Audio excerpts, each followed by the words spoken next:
The Central Coast Mariners are out of the Asian Champions League Elite. 2.5 months before their final game of the league phase, 0 wins in a format where 2/3 of the teams progress is nothing except an extremely damning record. But what really should we have been expecting?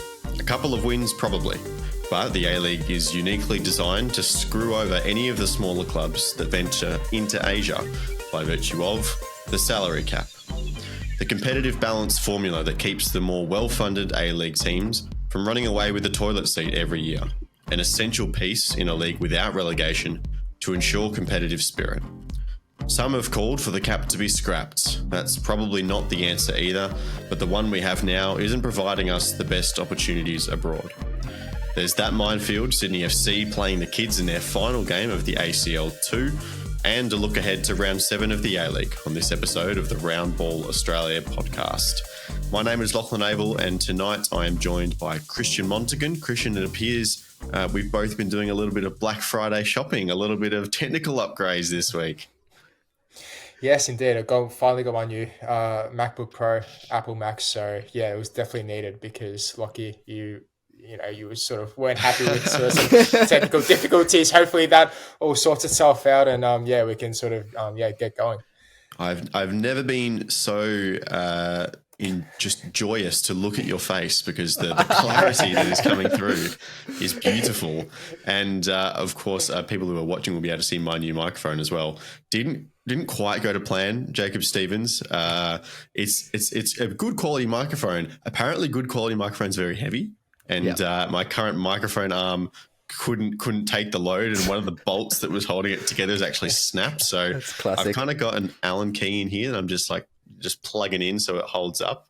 Is that permanent? I mean, hopefully not. I'm going to try and get a new mic stand. You watch. It'll be something like, oh, well, it's working, so what's the point in changing it? I mean, look, it's not ideal, but we're here. We record. Right. We've got to be here twice a week. As we said, no buys for the Round Ball Australia crew. Thank you for everyone for tuning in as normal. I do want to give another quick plug to the YouTube channel. Please go over there and support us if you can with the subscription. If every single person listening to this show right now went over and subscribed on the YouTube channel, we'd be able to get to 1,000 subscribers and start earning ads from our YouTube videos, which is a big step to making what we're doing sustainable. So if you do have a spare few seconds, that would be greatly appreciated. It's not a threat, just a suggestion. It's not a threat at all. We're still going to be here, right? But we would love to, move it along a little bit. That's right. But the big question that we are trying to tackle today is how much of this Champions League Elite campaign is responsible to the Central Coast Mariners Football Club, and how much is it due to simply the positions that we put A-League teams in, being a salary capped league when they go into Asia. So there's a number of complexities. I think the best way to tackle this is to first say why we have it in the first place, Christian. So obviously this is a very American and Australian, in a broader sporting landscape kind of sense, idea is that you put a salary cap on teams. The big teams who have the money off the pitch, they can't spend too much. Of course, we have concessions such as marquee designated players, loyalty players, homegrown players, stuff like that. But they're just the cherries on top, right? The idea is that most of your squad are falling in this salary cap. And so if no one can spend too much more money than someone else, then, fortunes roll around over time and no one ever stays at the top for too long. And hopefully no one ever stays at the bottom for too long. And it really is a crucial part of what makes the A-League. Yeah, for sure. I mean, you hit the nail on the head, really. I think taking away the salary cap isn't the answer. I think us three can agree with that. I think it's going to take a bit more time to see where we're at, 3 to 5 years time to see, okay, are we in a better position? But, looking long term, I just don't see how that's going to be a suitable option to actually keeping the league sustainable and, to keep it alive. Because, let's face it, like 10 years ago when the A-League was really booming, that's when, the FA back then who were running the league should have, got together and say, this is our long-term vision, next 10 years. What we're seeing now from clubs like Adelaide and the Mariners, making these good profits off transfers. And that's obviously our direction moving forward. And that's the way out of this, I feel, because I do still think there will be a salary cap in place, which, yes, is important. But at the same time, I mean, to answer your question about the Mariners, and whether that salary cap is impacting them in terms of this campaign. Yes and no, because you look at the A-League competition now this season, they're not playing still as well. So they're replicating the Champions League performances into the domestic season, and something is internally wrong in terms of the team, the selections, the tactics. It's just not quite clicking from last season. I know they've lost a lot of players again, from last season. Josh Nisbet, a massive one, obviously, and a few others. But at the same time, it's that salary cap question that keeps popping up when we see Australian clubs underperforming in these competitions in Asia. I mean, it doesn't have to be like unlimited where you can spend ridiculous amounts of money. We saw the Chinese Super League a few years ago. They did that for a couple of seasons, and look where they ended up. They had to completely cut back, and it just didn't work at all. So we're in a position where we probably only need a 10 to 15 million like salary cap if we were in a sustainable position, which we're obviously not at the moment. Distributions got cut to as little as $500,000 clubs have got now. So like short term, it's not the answer. We shouldn't be talking about that. But in the long term, to actually compete in Asia, as little as 10 to 15 million salary cap, I think because you're not going to attract the Neymars and the Messis and the Ronaldos of this world. I just don't think Australia ever will, unless we do go down that path of unlimited, spend what you want. But that's another dangerous path that you want to sort of tread towards. You're spot on in the fact that the financial reality of the league affects this conversation as well, and we will discuss that. But if you just put that to a side for the moment and you just assume that if the Mariners when going into this competition this year, they had the ability to spend the money. Jacob, I guess let's talk about like what the effects of the salary cap have on the Mariners, right? Because Christian's right, there is stuff going on in that club, and we'll talk about that as well. But you lose the ability to even have a chance at trying to recommit some of your best players for last season. And we're talking about specifically the smaller clubs as well, because clubs like Sydney FC, as we're watching right now, play in this AFC2, they'll have a slightly different set of circumstances. But the Mariners, even if they had the money, the value of all those players are going to go up. They're going to have offers from overseas. Even if you did have the money to be able to spend them, you wouldn't be able to fit them all in the salary cap. So it's just you're losing all these players. And of course, the way the Champions League works is that you qualify in 1 year, then you have the transfer window, you lose all these players and you don't actually get to play until the next. So in Europe, where we get this kind of continuation of a project or a manager or a theme or whatever, in the A-League, it's very much cut and we start again. And it really, really hurts teams like the Mariners. I was going to say exactly that point, that you're being rewarded for last season's success, and in the A-League that means the previous squad, right? Because there is such high turnover. We're seeing a lot of players on 1-2 year contracts. They're not around for a long time, and it's obviously always brought up that it's sort of this recycling league where players go through clubs every couple of seasons, and you have players who have been through 6 or 7 A-League sides and things like that. It's obviously that's not the norm, but we do see it happen a lot. And I think that, that's sort of where the problem lies. And that is brought upon, yes, by the salary cap, because you don't want to be committing to these longer term contracts, especially for players that are going to be expensive. They're the ones that you're going to be giving your 1 or 2 year deals out to. Your youngsters, and this is what we're seeing, right? Is we're seeing the youngsters getting the longer contracts because there's less financial commitment for them, and it's a longer term project, and you have the potential for returns if they come good, and you can sell them on for a profit, right? But with some of the older players, the players who are going to be making the difference in these sorts of games in the Champions League, they're more expensive. You cannot afford to sacrifice such a huge part of your financial stability and your ability to be flexible with that moving forwards, because you've got one player. It's something that you look at American sporting leagues. I think almost all of them have a salary cap and a salary floor. Well, at least some of them have the salary floor. All of them have the salary cap. It's the same thing happens there, right? Where it's, you've got to sacrifice it. Do you commit heavily to your younger players and your prospects, or do you try and load up on a couple of shorter term deals for some big stars and hope it all goes well for you? And obviously A-League, again, as Christian mentioned, you're not going to attract your Ronaldos and your Messis, although we did once have Romario, so make of that what you will. But no, it is even a step down from there. But no, it's definitely a case of the salary cap makes things incredibly difficult, because you can't build the squads that some of these Asian sides have. And that's the thing, just paper, like looking at it on paper, man versus man, the squads of these Asian sides are like so much better in a lot of areas. And yeah, it's because you cannot afford to spend money on players' salaries because there is a cap to it.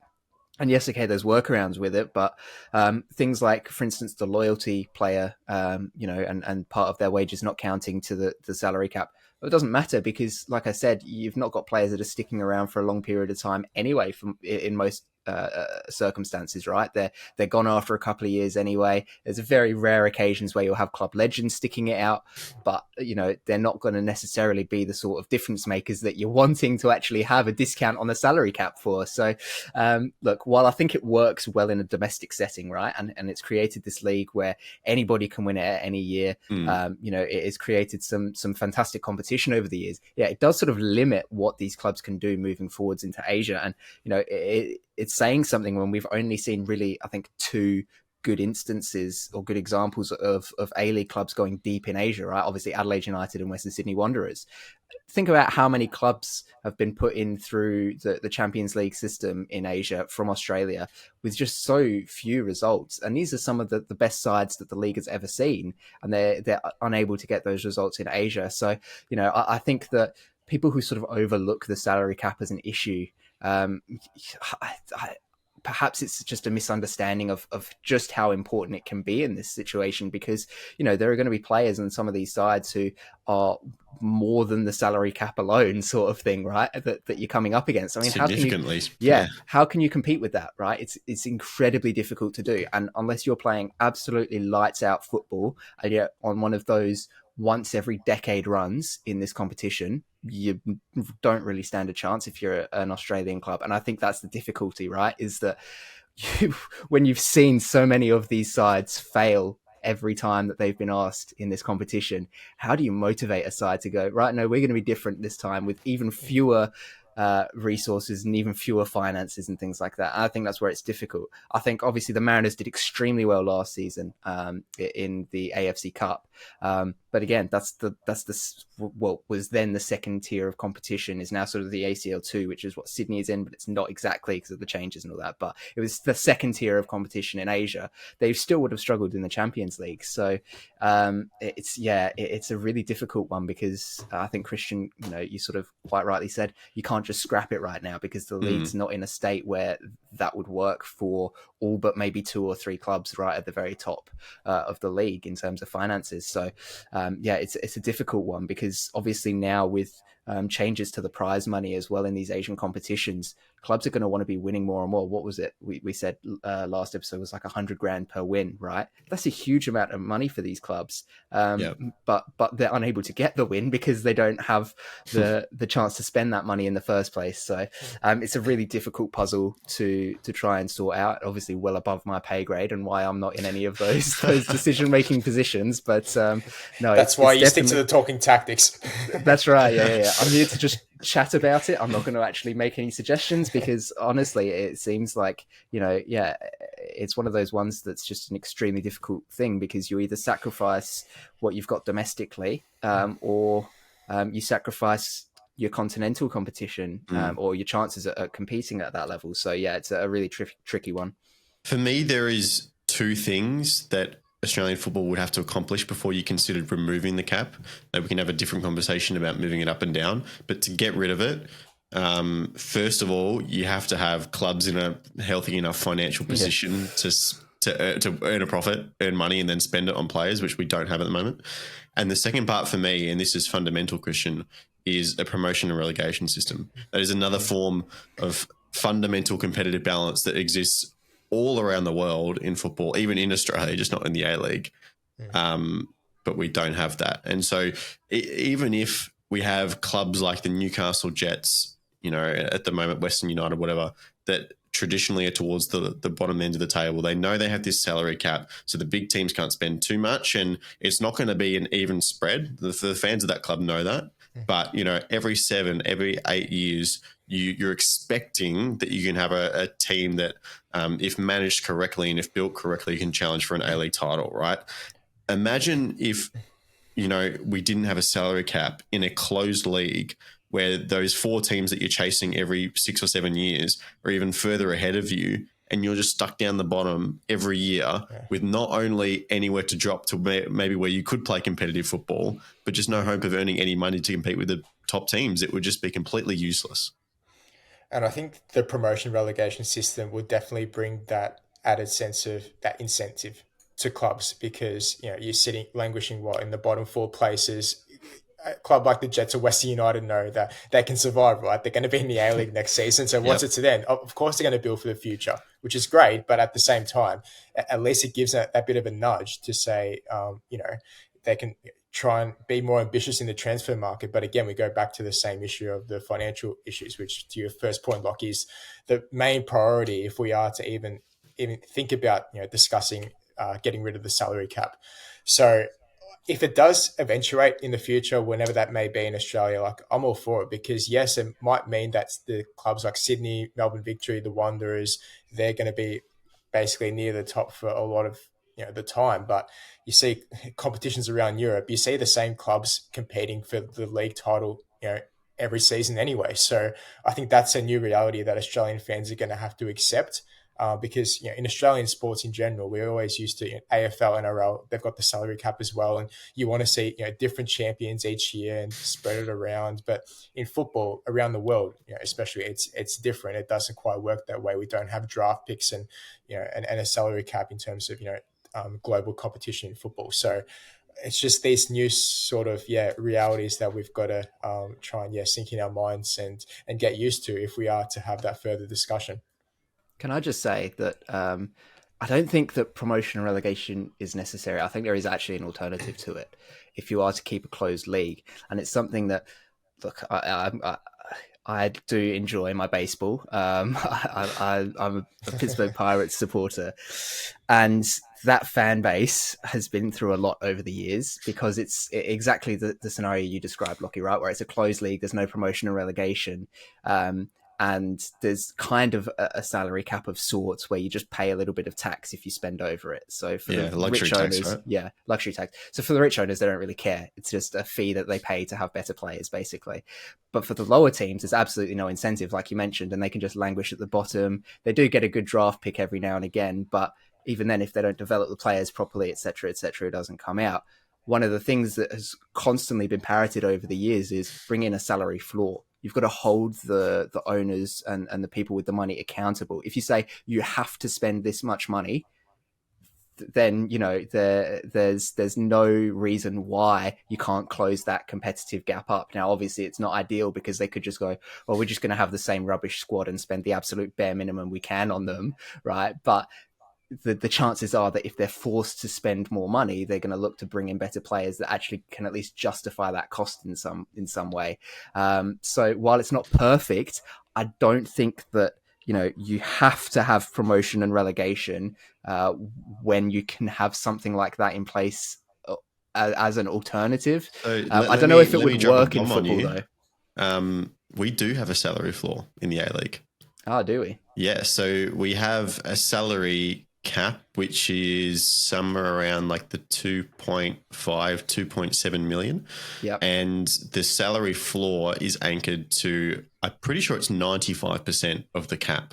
Right. Okay. So it's either 90 or 95, so at least 9/10, right? So we actually do have a floor where you have to pay above that, but that again doesn't include your marquees, your designated players, etc. Right? So the salary cap is probably actually in that way not a brilliant way to describe it. There is an extremely small window where clubs have to be spending in that place, right? So all clubs are going to be spending essentially the same amount of money on their regular block, and it's just, can the big teams, can they get marquees, can they get designated players, right? So that's part of the the financial discourse as well. Like, if you dropped that, teams could probably survive, right? But then again, I reckon it would probably increase the disparity between the clubs. Yeah, I think what you're saying is completely correct. We just already have it, and it's such an impossible question to answer. And look, we're still probably many decades away from promotion and relegation in Australia. Hopefully not. It's not that long. 15 years, please, fingers crossed. Like, that seems optimistic, maybe. But Christian, I think that we've kind of wrapped up all we want to say on it. But would you like to see considerations made? I mean, the other thing is, maybe when we get teams finding their feet again and hopefully clubs are making money, then you're obviously scaling up the salary cap, right? And that has to be a balance between allowing teams to compete in Asia, because remember, there is a lot of money, as Jacob said. It's like $800,000 just for making the league phase, then $100K per win. If you made the Club World Cup, that's been rumored at like 40 to 50 million euros or something like that, which is ridiculous. So the financial incentives are there, but you have to balance that with the competitiveness of the A-League as well. I mean, it all comes down to little baby steps, doesn't it? Oh, what's the salary cap at now? You said 2.7 million? In the mid to high 2 million, yeah. So if you see lower clubs, for example, like I just mentioned, Adelaide, the Mariners, all these clubs making profits overseas, making these transfer fees, like if you just slowly but surely just increase that salary cap little by little, if that's possible.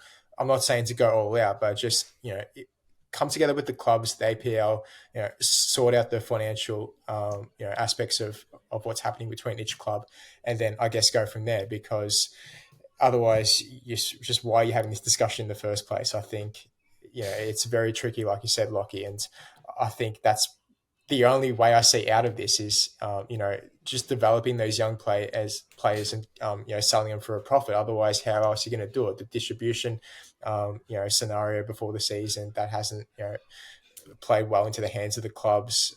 We know the financial difficulties. We've explained it on the podcast, throughout the season and in previous seasons. So, like, what's the way forward? I think that's the only way that you can realistically say, just one little step by step, just gradually increase the salary cap. Otherwise, what else is there to do, really? Yeah, I agree. All right, let's get stuck into some of the football that was played, shall we? We'll talk on the Mariners first. They had quite a brutal 4-0 loss to Yokohama F. Marinos, probably the most comprehensive defeat of the entire stage, really.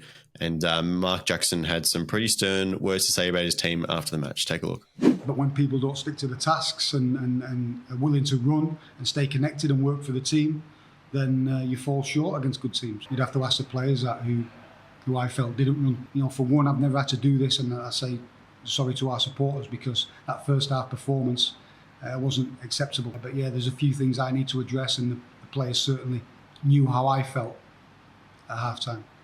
Running, everybody. It's what we're about at the Mariners. We didn't win what we won last year because we had a team full of the best players, and that's no disrespect to our team. We had good players at the end of the year, but we were the best team. We worked together, we worked for each other, we worked for the shirt, we worked for the supporters, we worked for the club, and we put graft in, and we stayed connected, and that's why we had the success. As soon as we start coming away from that, then we'll fall short. So, Jacob, he kept talking through that piece as well about the players in the second half, that were doing the running, that were putting in the effort. If I was either of Vita Fejau or Mikhail Docker, who were the halftime substitutes, I wouldn't be feeling too great right now. No, especially if you're Mikhail Docker and you've been arguably the Mariners' best player all season as well. Yeah. To then be told that, sort of, I guess, subliminally, that you've not been putting in the work is a pretty harsh statement. But it also goes, it also suggests that there's more to come from him as well, which is at least a promising thing to take for the Mariners. But this is quite a departure from the usual for Mark Jackson.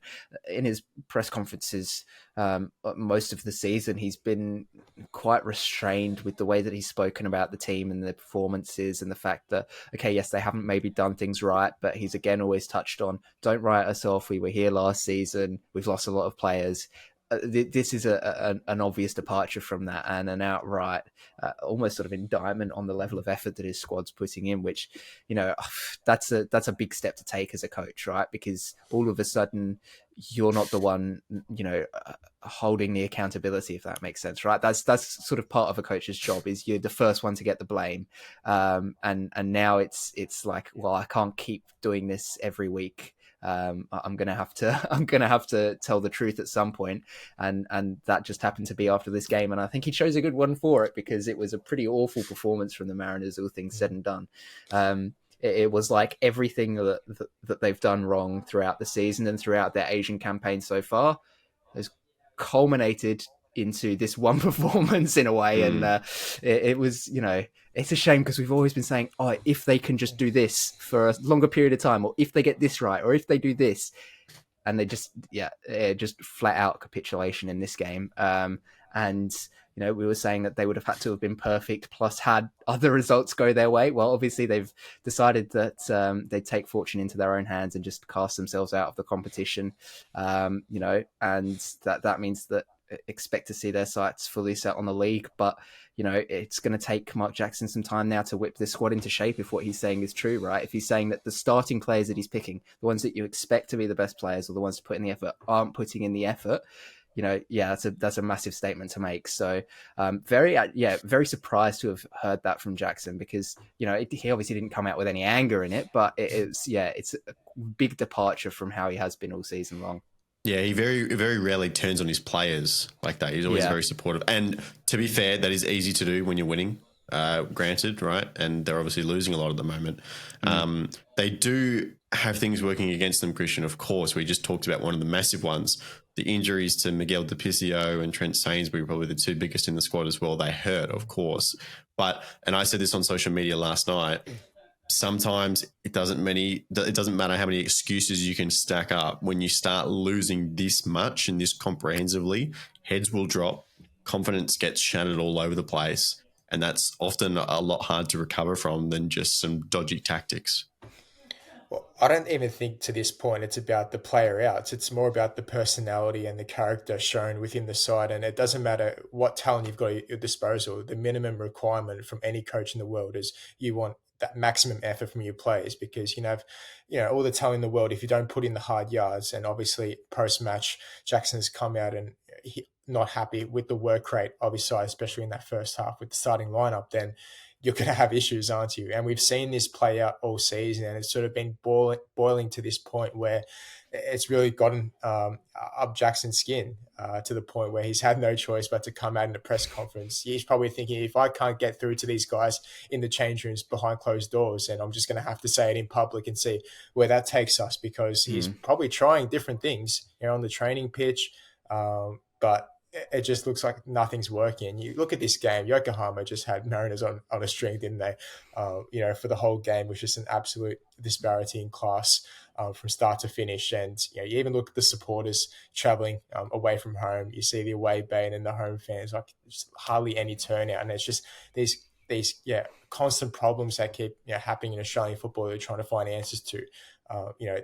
Do Australian football fans care about Asian competition? You look at the play in general, the Yokohama, just the technical quality is just on a completely different level. You just think to yourself, wow, like these Japanese clubs, along with the Chinese or Korean sides, they're just miles and miles ahead. And are we sort of downplaying just how far ahead they are? Because seriously, they're on another planet compared to where some of the Australian clubs are at the moment. That's just the harsh reality of it. So completely outplayed. That goes without saying. But I mean, I guess back to the drawing board now. They obviously can't qualify. They're on 1 point, 7 points behind 8th. So with 2 games remaining, what do you do now? Do you just play a few of the youngsters, get them a bit of experience? But for the meantime, they're not going to be qualifying, I don't think, for the Champions League elite next season. So in terms of that experience, I mean, the youngsters will probably be heading off overseas in a year or two time anyway. So it's a complex situation. One really nice thing, though, Jacob, to come out of this game was the reunion of the Central Coast and John Hutchinson. He's, of course, the current coach of Yokohama F. Marinos. He was, is the Caps record holder at the Central Coast for the Mariners. He was the captain when they won their first championship, an absolute legend of the establishment over there. And, to see him back in Gosford was a pretty cool sight.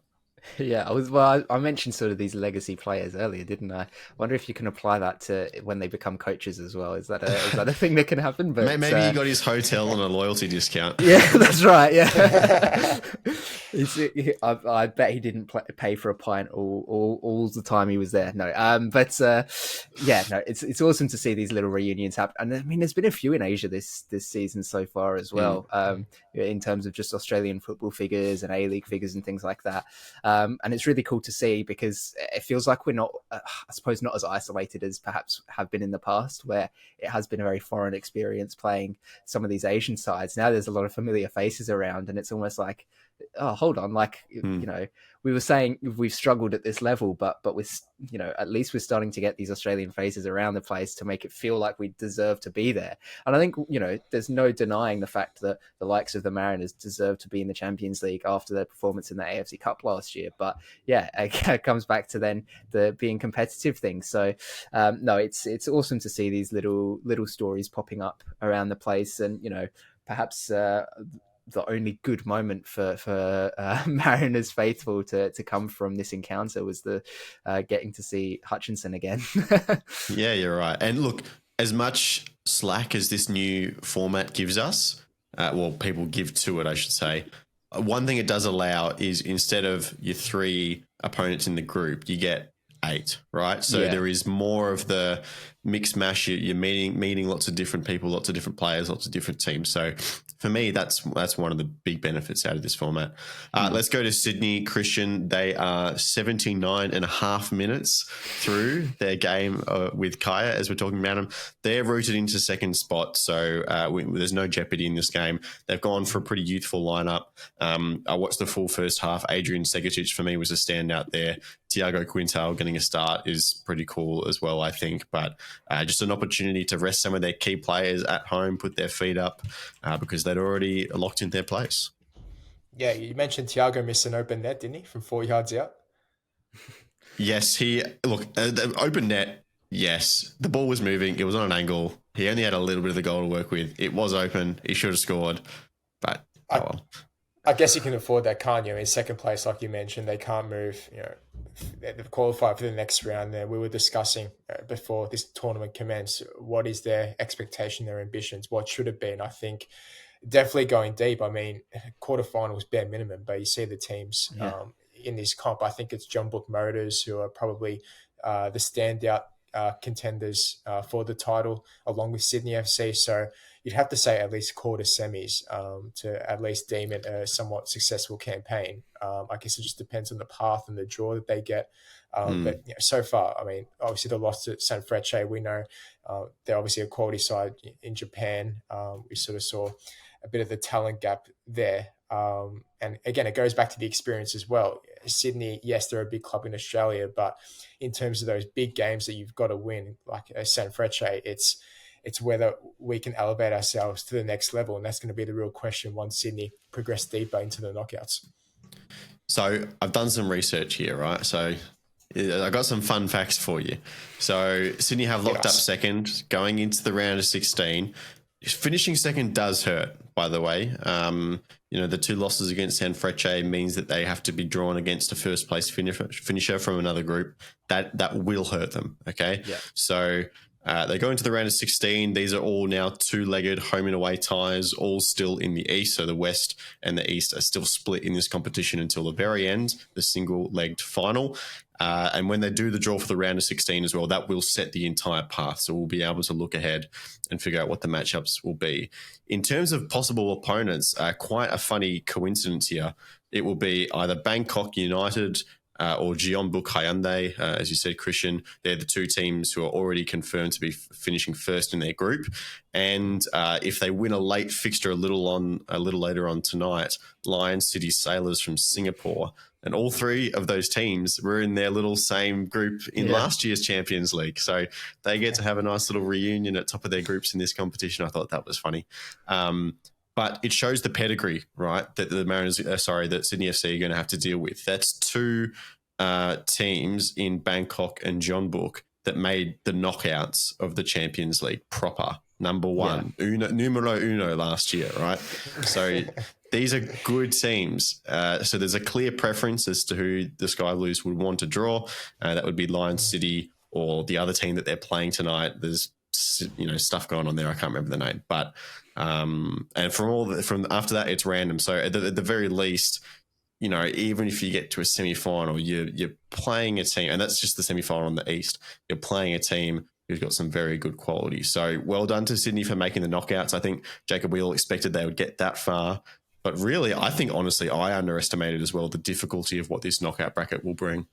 Yeah, and this is something that we kind of touched on, but like you said, I think we underestimated it, is that it's the successor to the AFC Cup that the Mariners were in last year, but it's like also a step up in competition in terms of the level of quality that's on display. And as you mentioned, 2 sides there that made the Champions League final 16 last season, which, the Mariners... I don't think they would have made last season, to be fair. So I think that tells you the quality that Sydney are up against, and it's going to be a tough run for them, and perhaps people will now be reevaluating sort of what expectations they had of Sydney in this competition, right? I think a lot of people might have been expecting them to have a run similar to the Mariners last year and go on and Christian, you mentioned quarters and semis as being sort of a pass mark, which I think is pretty fair. But I know for sure there are people out there that will have said, make the final or go on and win it. And looking at the pedigree that they're up against, it's perhaps now perhaps a less realistic expectation of them to go that far. That doesn't mean that I don't think that they'd be capable of it, right? We've seen the football that they can play. It is fantastic. They've got a very, very good squad. We're talking about sides that struggle when they get to the Champions League. This is a Sydney side that could potentially perform okay in the Champions League as they are at the moment. Perhaps a little bit of sharpening up here or there, but they're one of the few sides at the moment that could hold their own. So I do still have pretty high expectations of them here, because if they want to go on and compete in that competition next year, they're going to have to put in a shift here to try and help that out, or go on and win the league, which at the moment Auckland are running away with it. So big ask either way. So they've got a lot ahead of them, but they're a very good squad, and they're going to come up against some good squad, and steel, sharp and steel and all that. So the fact that they're double-legged as well does help a little bit. It does mean that if you get drawn away to one of these sides and you have that difficult away trip, it's not the end of the story, right? Because you do still get that home leg, you get a chance to turn things around. And I think that's going to help out massively. And we've seen that with, that was sort of the idea, I suppose, in the A-Leagues, bringing in double-legged semi-finals in the final series as well, was to try and create a more even playing field and give both sides the opportunity to play their best football, and we have seen that, and we're going to get that here hopefully as well. So I do have every faith that Sydney would be able to get through anybody that they draw. It just might be a little bit more difficult than people were expecting when the competition started. I think it's going to be exciting though, because we're going to have a team that honestly has the makings of one of the best A-League seasons of all time in terms of the players on the park, right? So obviously they got to win a hell of a lot of football before they earn that status, but they have the potential, right? That's what I'm trying to say. So the fact that, again, we talked about this with the Mariners, kind of coincidentally just happened to win the Australia Cup the season before. So now they're getting this opportunity when they have turned a good squad around to go into the ACL. There we go. Third time lucky. Got that. ACL 2, and then, have a deep run and against some good teams as well. So I think it's going to be exciting. Let's turn our attention towards round 7 of the A-League men's competition. A little bit of housekeeping. The Jets Adelaide game has been pushed back due to heat. They've looked at the forecast, so that 5 o'clock game is now 6 o'clock. But because of that, Christian, it doesn't quite fit with the TV schedule on Saturday afternoon. So the Kiwi Derby, I think it's 3 o'clock Australian Eastern Time, daylight savings time. That will be on Channel 10 instead, or 10 Bold, the terrestrial run, right? So I think it's good. I understand it's, a Kiwi market, but for fans that have been, paying attention, know that these are 2 of the most exciting teams at the moment, and the Derby's pretty cool. So it'll be good to get that on TV. Yeah, definitely. I mean, I didn't expect the time change for the Adelaide Jets game. We sort of touched on it yesterday in the group chat. about that news. But in terms of the New Zealand derby, yeah, obviously earlier time slot again for us. I think it was a 3 p.m. kickoff, the first one as well, if I'm not mistaken, or maybe Yep. two or three. Might have been three. I think it's 3. Yeah, I mean, are we going to get a night game, a night New Zealand derby in the future? Who knows? No. I quite like this time slot anyway. Obviously, it's going to be a sellout stadium that was confirmed as well earlier this week. So, yeah, it's going to be obviously a great spectacle once again. Hopefully, some more goals, in terms of throughout the majority of the game, because obviously the first derby we saw 2 late goals from Auckland. They sort of snatched it at the end. Yeah, hopefully it is a bit more sort of up and down pace. I know again it's going to be a lot of tactical battles. We know Italiano and Corica's history.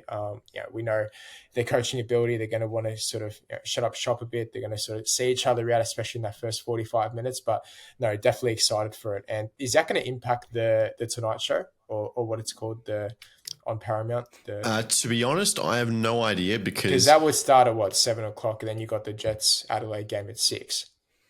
Yeah, so I don't think is that the one. No, it's not being broadcast either, right? So the games are all earlier because we got the Tilly's game in prime time, but obviously that's on Channel 10 as well. Yeah. So the whole schedule's been thrown out.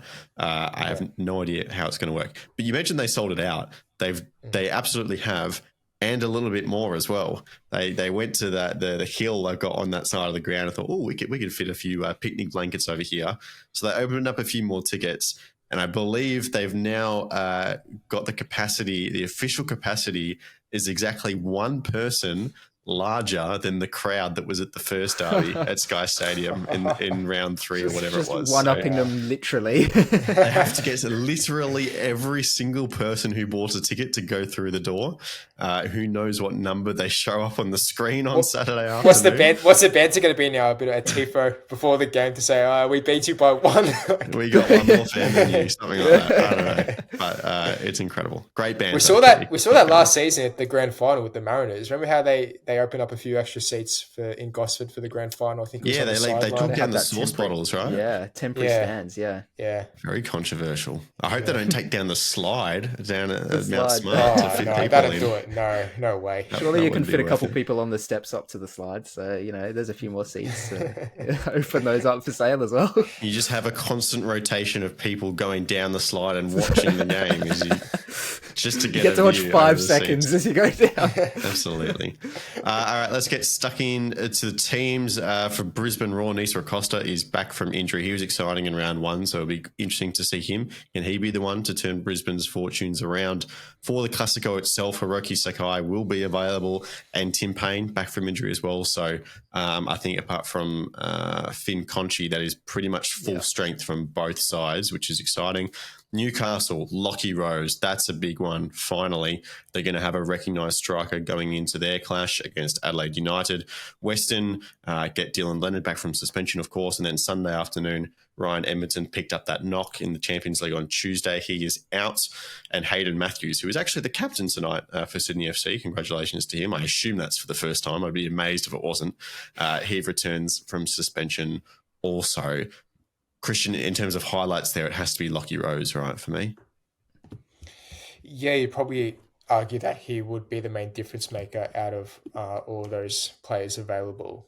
Obviously, playing against Adelaide, I think is it in Adelaide or Newcastle? It's in Newcastle.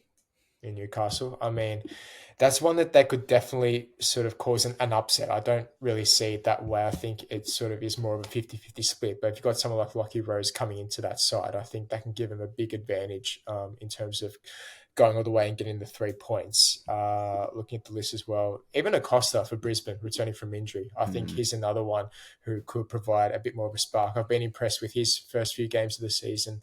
I think they need a statement win as well against this Melbourne City side, which we'll touch on a bit later in our previous segment. But besides that, it's probably Rose. You're right, Lockie.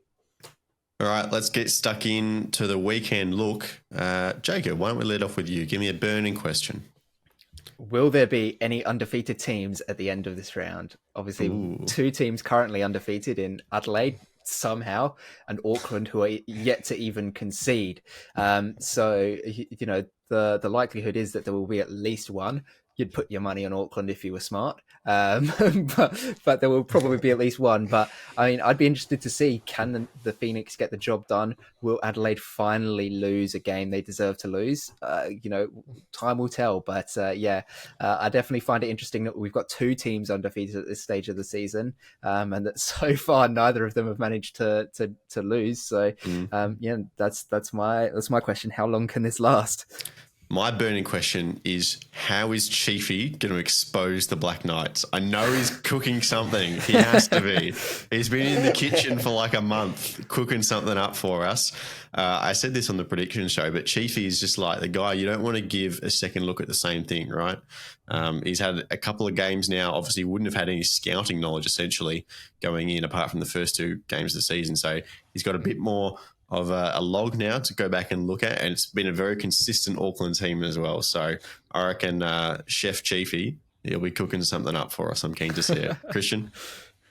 I mentioned it just before. So can Brisbane keep a clean sheet against an understrength Melbourne City? So we know the outs obviously for City. It's at home, Suncorp Stadium in Brisbane. It was a better performance against Macarthur. Obviously, they shipped 4 goals, and that side of it, Zakovic is going to have to address this week on the training park. But I just feel, as lucky, you've obviously been high on them this season, for the first few games, keeping that optimism, keeping the faith that they eventually will pull through and string a few victories together. But I just think this is the game where if you're going to sort of go down that path to say Brisbane, they can really challenge for the top 6. This is a game that they got to win at home to really install the faith in the fans and say, okay, we're leading in the right direction. Because yes, there have been good patches of play, in spurts, but I just want to see a full consistent performance here against Melbourne City, and that defense will go a long way to determining that. I like it. Jacob, worst case scenario? Well, mine kind of plays off of that, and it's that Brisbane lose again. Managed to get a point last round, first of the season, woohoo, chasing down Perth, and then you lose again this week and you're still behind Perth, and you're going to keep making the argument you're a better side, but you can't get a win. It would be absolutely woeful for them if they lost here. Christian mentioned just before there what a win would do to their confidence. Imagine what a loss would do to their confidence as well. So I think for them, avoiding the loss is going to be absolutely huge. Well, my worst case scenario, speaking on the race for the spoon, is that Melbourne Victory go and lose at home to Perth Glory. Now, the reason I say this is because Victory have just had a trend over the last few years where they can put out a really good performance and then just slip back into old ways the next week. And Daniel Arzani is actually a very good example of that as well. He had some really good standout games last year where he'd do wonderful things, skip past players, provide assists, maybe even score a goal on the odd occasion. And then he'd go and celebrate. And then the next week he'd just be back down to the usual level, right? So hopefully it's different this year for the Victory. But Perth at home is just a game where there is zero upside. If you smack them by 3 goals, that's probably unders on what you should be doing. So it's only a banana peel opportunity for Victory. And if they lose it, that's my worst case scenario. Christian? This is a tough one for me. I went for the Mariners to defeat Sydney. So I'm looking at it from this angle, right? So obviously we heard the comments from Mark Jackson before on the top of the podcast. And I think just say if they pull a victory out, an unlikely victory against Sydney, I think that might paper over the cracks somewhat. I think, I know it's sort of harsh to say, but I think they do need a couple more, tough defeats to really instill change, because unless we see that effort and that desire come in, you expect to see obviously a bit more after Jackson's comments post-match in the Champions League. But I just think a win would probably be, I guess, the opposite of a blessing in disguise, if you want to call it that. Wow. So that's what I've gone with. Surely it's more of a worst case scenario for Sydney if they lose to the Mariners, because they're this side that everyone's expecting to have a great season, and they've already lost twice. If my memory serves correctly. They can afford. I think they can afford to drop a couple of games considering the start they've had. I know they had a bit of the rough patch there, but yeah. All right, fair enough. By the way, just on Sydney FC, while we're there, the full-time whistle is gone. And I'm trying to pad until the score pops up. Oh, it's gone. I'm pretty sure it was 3-1. Can anyone confirm or deny? It's 3-3. They conceded 2 goals in the last minute. Oh, no. What have they done? No, it's 3-1. 3-1 full time. 3-1 full time score. 3-1. All right. Well done, Sydney. Through in second. Good job. All right. Finally, what do we have? It is a ping from distance. Yeah. And did we all choose Perth Glory? Sorry. No. Okay. No. You spoiled mine actually earlier. Mine is that the Jets will beat Adelaide. Obviously Lachie Rose coming back in is big, and Adelaide's defence has been again problematic this season. It's been weird, these games. Adelaide Jets in Newcastle, they've always been very tight, very close, especially over the last couple of seasons. It's taken performances of one player to stand up to make the difference. In the past, it's been a Craig Goodwin or an Aaron Kunda for Adelaide. They're obviously not around. And I think that Lachie Rose potentially could have that for the Jets. I think, in his comeback, sort of a big I'm back sort of match for him, it could be a thing. And I think that they could get the job done over a red side that's struggling defensively. My ping from distance is the Great Barrier Chief, Thomas Waddingham, to score a hat-trick against Melbourne City on Friday night. That's so bad. Shout out to the old maths boys. Hope you come back soon. But look, he's been the talk of the town at the moment. He's such a fun player to watch. I just love that his reason for being on a football pitch is to score goals.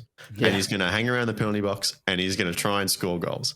And it's just so fun to watch. And, I saw Petrov talking on Twitter today, or Blue Sky, one of the two. There's, who was it? Who got an injury today? Cassini Yengi out for 8 to 10 weeks, which is very unfortunate for him. And obviously there's a long way until the next Socceroos window. But, Duke's coming off the bench. Stamatolopoulos only just finding his feet, and Motherwell scored the other day. But there's an opportunity with some A-League strikers getting some minutes at the moment, young A-League strikers. Hopefully, Tommy Waddingham. I'm big on him. I want him to come and score a few goals. For me, a red card to be shown in the New Zealand derby. So I'm looking back to the first game, and we said, Lachie, we were on the live stream. It was a very fiery affair, wasn't it? A lot of tackles flying in.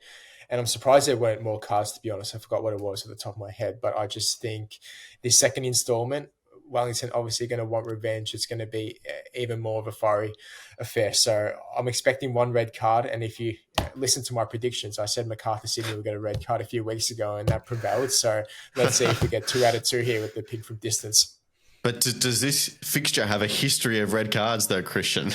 I can't remember. It's been one game. Come on. Small sample size.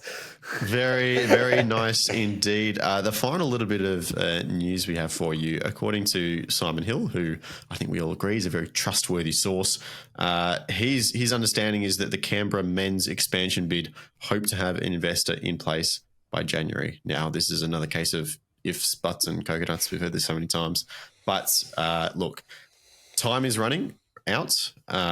It was already running out very quickly, but we know we've seen Auckland, even with less than a year, 6 months time frame, it is very possible to turn something around and do something very positive. So I guess all we have to say is we hope that in the background these things are still working themselves out and we get ourselves a 14-team season next time around. But that will do for this episode of the Round Ball Australia podcast. Christian, your picture is beautiful. Thank you very much for joining me today. Thanks, Lachie. Appreciate it. And Jacob Stevens, you look bagging normal. I don't know. I'll take normal is the best compliment I've received in a while, so I'll take that. All right, remind me to give you a hug next time I see you. Thank you, everyone, for tuning in. We appreciate your company. As always, go do the likes, the comments, subscribe on the YouTube, please. We appreciate it. But we'll see you next Tuesday for another review of your A-League action. Goodbye.